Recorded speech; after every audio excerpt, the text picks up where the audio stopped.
નમસ્કાર વિદ્યાર્થી મિત્રો, આજે આપણે ધોરણ 10માં હિન્દીમાં કાવ્ય નંબર 3 સવૈયેનું રસપાન કરીશું, જેના કવિ છે રસખાન.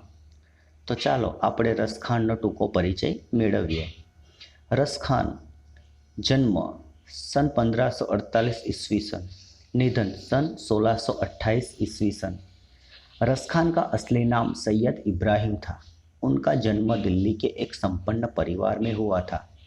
गोस्वामी विठलनाथ जी से दीक्षा ग्रहण कर ब्रज में रहकर कृष्ण भक्ति के पद लिखे.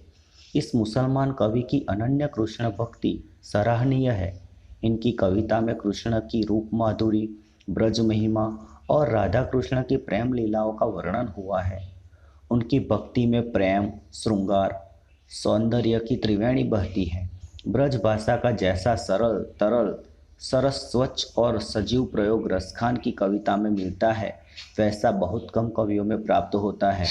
रसखान जैसे भक्त कवियों को लक्ष्य करके ही भारतेंदु हरिश्चंद्र ने कहा था, इन मुसलमान हरिजन पर कोटिक हिंदू वारिये. यहाँ इन मुसलमान हरिजन पर कोटिक हिंदू वारिये का अर्थ क्या है? तो यहाँ हम देख सकते हैं कि भारत जैसे महान देश में हिंदू मुस्लिम की एकता कितनी बढ़िया है. यहाँ ऐसे हालात में भी जहाँ एक मुसलमान कवि है जो कृष्ण भगवान, जो कि हिंदुओं के भगवान माने जाते हैं, कहे जाते हैं, उनके चेहरे पर वो मोहित हो जाते हैं, उनकी भक्तियों में लीन हो जाते हैं और इतने लीन हो जाते हैं कि कृष्ण की भक्ति में वो कविताएं लिखते हैं और वो कृष्ण को ही पूजते हैं. देखिए यहाँ आगे, सुजान रसखान, प्रेम वाटिका और रसखान रचनावली उनकी प्रसिद्ध रचनाएं हैं जो सारी कृष्ण भगवान के लिए लिखी गई है. यहाँ रसखान के 4 सवये लिए गए हैं.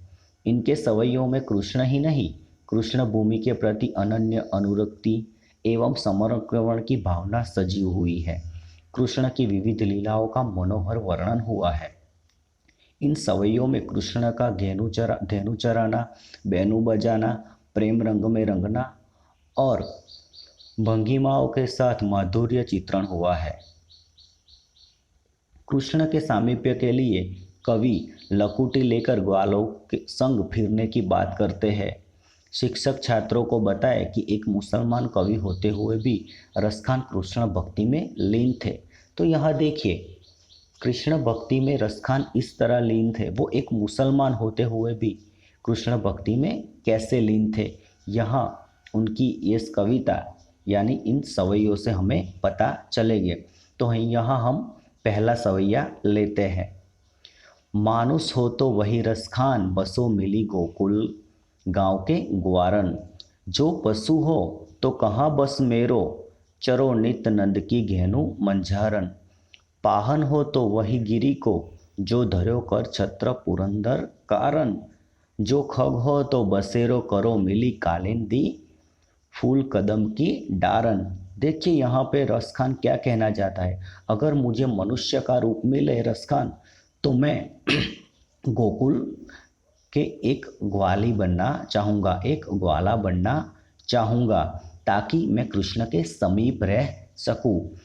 जो पशु हो तो कहाँ बस मेरो, अगर मैं पशु हो तो मेरा कोई बस है नहीं, लेकिन मैं कामना करूँगा चरो नित नंद की घेनु मंजारन. अगर मैं पशु बनूँ तो कृष्ण की धेनु बनूँ, जो कृष्ण की धेनु के बीच में रह के कृष्ण को सदैव देखती रह सकूँ, उनके साथ रह सकूँ, उनका प्यार पा सकूँ. इसलिए जो अगर मुझे पशु का रूप मिलता है तो मैं धेनु बनना चाहूँगा. पाहन हो तो वही गिरी को, जो धर्यो कर छत्र पुरंदर कारण. अगर मैं पत्थर बनता हूँ, पाहन यानी पत्थर, अगर मैं पत्थर बनता हूँ तो उसी पर्वत का पत्थर बनना चाहूँगा जिसको श्री कृष्ण ने अपने हाथ से अपनी एक उंगली पे लिया था. यानी कि मैं गिरी का पत्थर बनना चाहूँगा, जिससे कृष्ण के पवित्र हाथों का स्पर्श मुझे मिले. जिस वक्त इंद्र ने बहुत सी वर्षा की थी, बहुत बारिश गिराई थी, तब अपनी गायों को और अपने गोकुलवासियों को बचाने के लिए गिरी पर्वत को अपने हाथों से एक उंगली से उठा लिया था।